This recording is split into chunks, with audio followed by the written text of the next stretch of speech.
Hey everybody, this is Ed from the Whiskey Tangent Podcast. I'm here with Scott. Hey everybody. And it's the time for another one of our infamous quick tastes. We have something very, very special for you here. We went out and we found a little rare release by our friends over at Beam Suntory. Booker No's grandson, Freddie No, 8th generation of connoisseurs of whiskey, came out with a very special blend. Now, me and Scott have been getting into blends recently as far as different distilleries that are perpetuating that, such as Jefferson Distillery and High West are two that we've mentioned that love to blend stuff together. And of course, we did a quick taste of a Blood Oath many, many months ago. So today, we have a very special expression that we're so excited to try because it's really steeped in our origins of our whiskey lives. It is. Scott's going to tell you all about it. Yeah, so this is Little Book, Chapter 3, The Road Home. Whiskey short. And as Ed said, it is blended by the great-great-great-grandson of Jim Beam. So we did a Booker's quick taste back in November, and Fred Booker No was the grandson of Jim Beam. This is Fred Booker No's grandson. So the reason why Ed mentioned the fact that this has origins in our origin story, it's a blend of the 4 whiskeys that Booker No introduced in, was it 92? Correct. And that's Basil Hayden, Knob Creek, Booker's, and Baker's. And we've never had Baker's before. We still have not had Baker's. Not had Baker's. But we're about to have some. Right, because Baker's is part of this. And like Woodford Reserve, I always say was my origin bourbon. But the small batch family of Beam Suntory were ones that really helped launch me into loving whiskey like I do. Launched a lot of people. So tell us, what did Booker No's crazy grandson do? Yeah, so this guy's only like 31 years old. God, I want to be Booker No's grandson. I know, wouldn't it be great? So what he wrote on the website, he says, this batch pays tribute to my grandfather, as the name Little Book is actually the childhood nickname that he gave me. And so I thought, after having a couple of chapters under my belt, because he's done 2 before this, that it would be a great time to pay honor to him and blend some of the liquids that he gave to the bourbon industry. The 4 liquids that I chose to go into this batch of Little Book are from the original small batch collection that my grandfather created. It's a blend of 4 barrel strength whiskeys, a 9-year-old 123 proof Basil Hayden's, a 9-year-old 117.4 proof Knob Creek, an 11-year-old 129.2 proof Booker's, and a 12-year-old 126.6 proof Baker's. Now, it's called The Road Home because it references the road that he traveled to and from on a regular basis, the same road that his grandfather traveled back when he used to work at the distillery. And he says, I tinkered a lot with different recipes, 57 of them to be exact, before finding what I was looking for. The 51st of the 57 I tried. I've done a lot of research projects in my life, Scott. I would love to have been part of that team. 57 of them? That said, hey, Freddie, I got to tell you, Freddie, 51. Looking strong, bro. Yeah, definitely.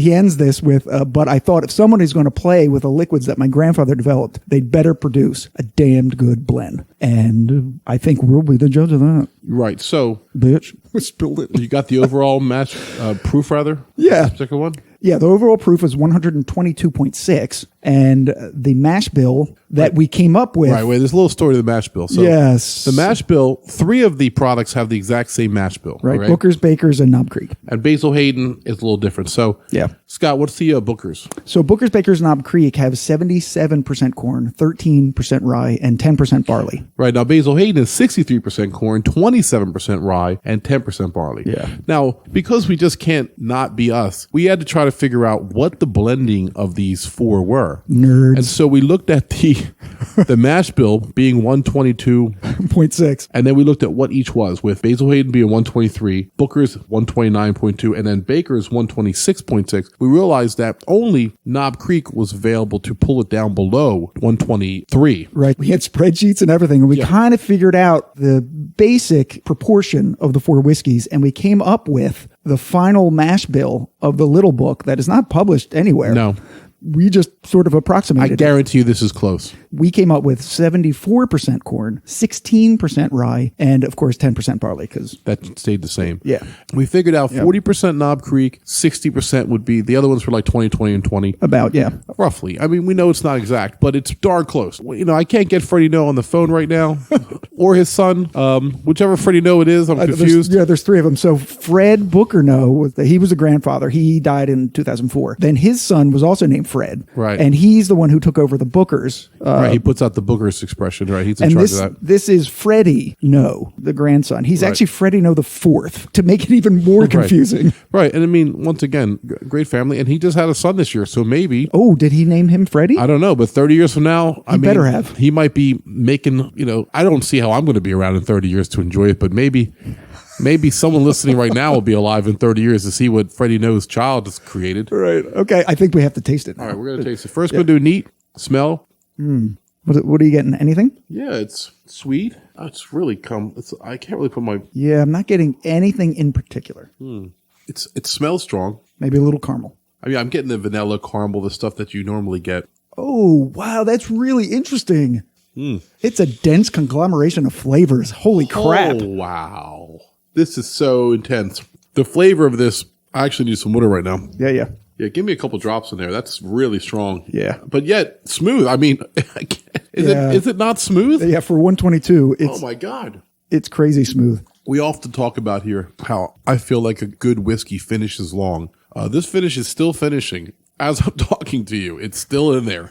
Yeah, it's going to go until this episode releases. Wow. This is one of the best things I've ever drank. I keep Do you drinking. agree with that? It's terrific. I keep drinking too much of it. Yeah. Because it's seriously high proof. So good. So I'm putting more water in it. Oh, just dumped it on my leg. He's swirling it around, trying to mix it up. This is how strong it is. I'm already drunk. It's so excited. He's just like splashing, wasting it. I'm so excited. I splashed under your leg. And talk about.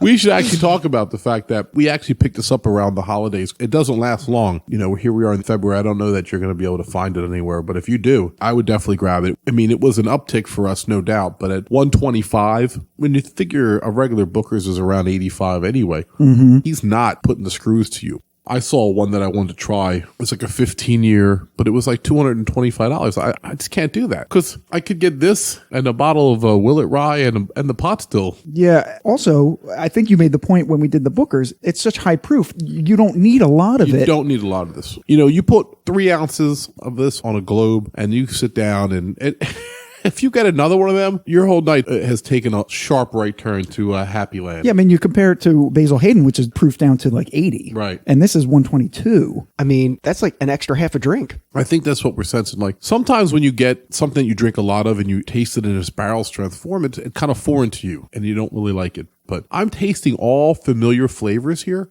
I taste a lot of the Knob Creek in this. And I think our supposition that there is 40% Knob Creek in here is borne out by the taste of it. I'm tasting a lot of different levels. I'm tasting the Knob Creek, but then I'm definitely tasting the Basil Hayden. Like I am getting a strong Basil Hayden. And then I feel like the finish is Booker's. Now I know Baker's is in there somewhere. And Baker's, it's hard for me to recognize you because I don't know what is the barrel strength of the ones I like and what's yours. And I promise you we're going to have, because Baker's just decided to go to a barrel proof or something or Yeah, I did see that. It's a single barrel. It's almost like Beam Satori's like, hey, stop disrespecting Baker's, everybody. Right. We're going to make it special because it's special. And it's like, you need to stop disrespecting it. So what are you tasting in this? Can you identify any particular flavors? What's funny is I'm tasting all of the other whiskeys we're talking about. Right. So that's getting in the way of me tasting individual tasting notes. It's kind of funny. I agree.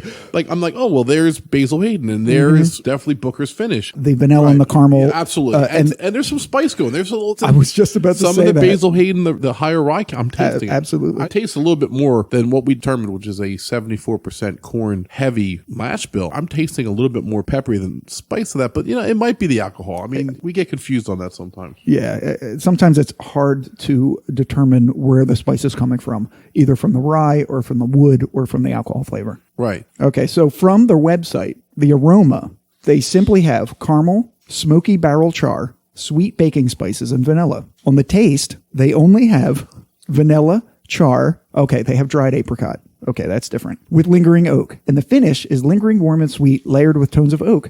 That's absolutely what it is. Absolutely. It's traditional bourbon presentation done to perfection. Yeah, so from Flaviar.com, I chose this at random from a Google search, just to give a difference from what the website said. So on the nose, they have the aroma is thick and rich with notes of warm caramel, dried apricots. Wow. Oh, they say cranberries and pumpkin spice espresso. There's no pumpkin spice in this. No, that's a smell. I'm going to smell it right now. Yeah, smell it. See if you smell that. Not just pumpkin spice, but pumpkin spice espresso. So that means there has to be a coffee element to this. Yeah, I don't smell that at all.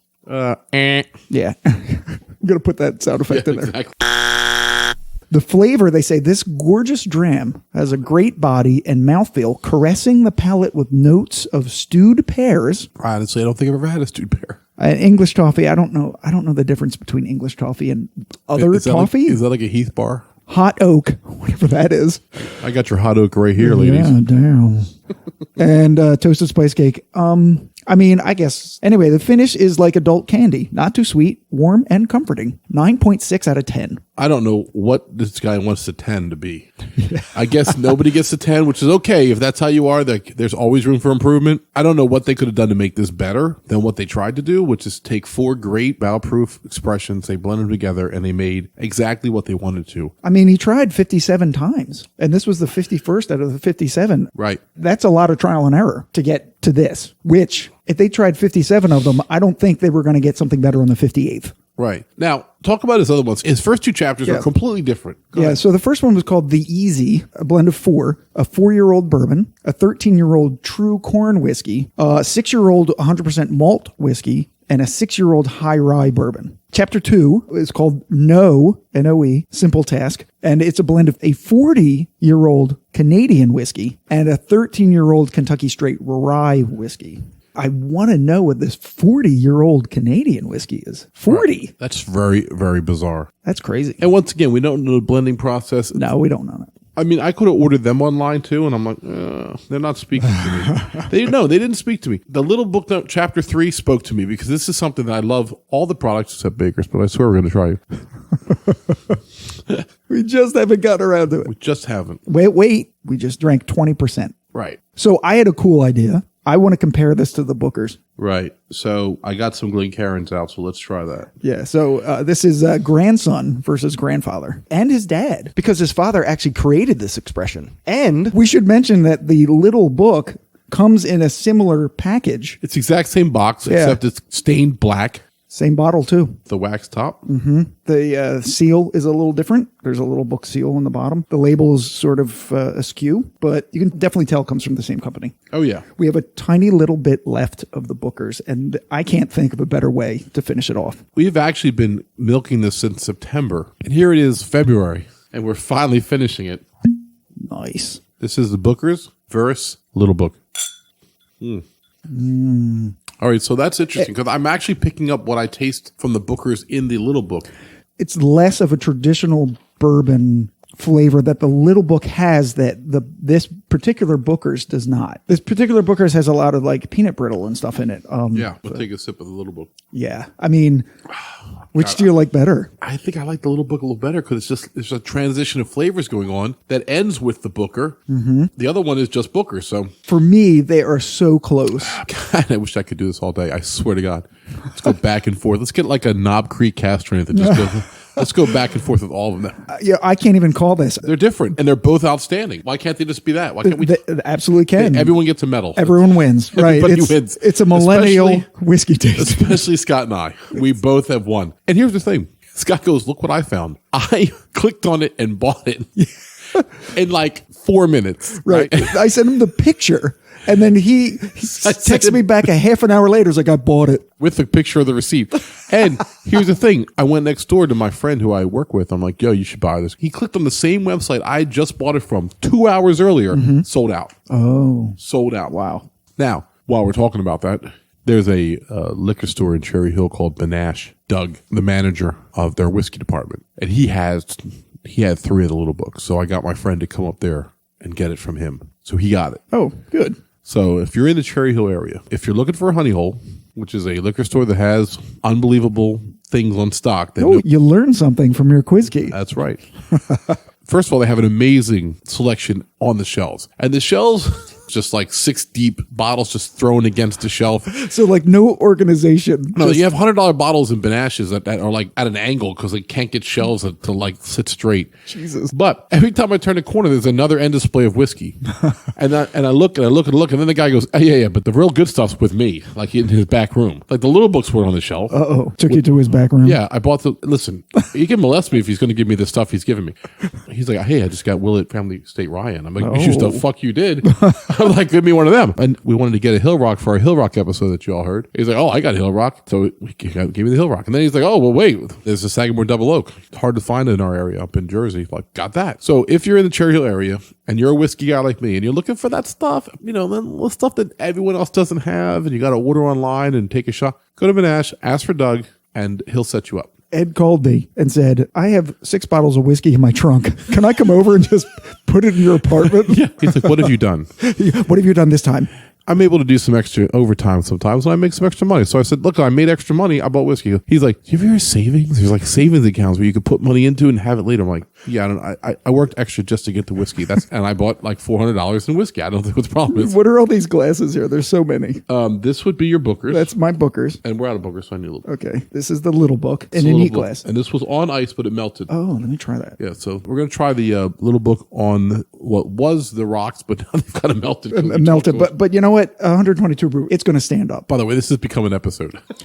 Oh, yeah. Wow. That's really good. We might have to change the introduction to an episode. No. You know me. I know. I'm just kidding. We're only at a half an hour, which means it'll be 10 minutes.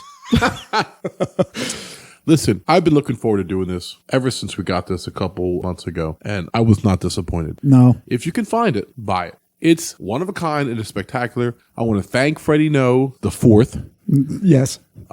For his effort to go through those. What I mean, he's not a coal miner, mind you, going through the 57 different whiskey batches that it must have been amazing to go through. But to go through the effort, thank you, Freddie No. Thank you, Fred No. And of course, thank you, Booker No, for being the inspiration for all this. All right. I think that sums it all up. I don't think we could do anything more, but I still have about 3 fingers left of the. I have like 4 glasses filled. I don't know what's happening right now. I'm going to drink them all. Peace. Have a great night, everyone.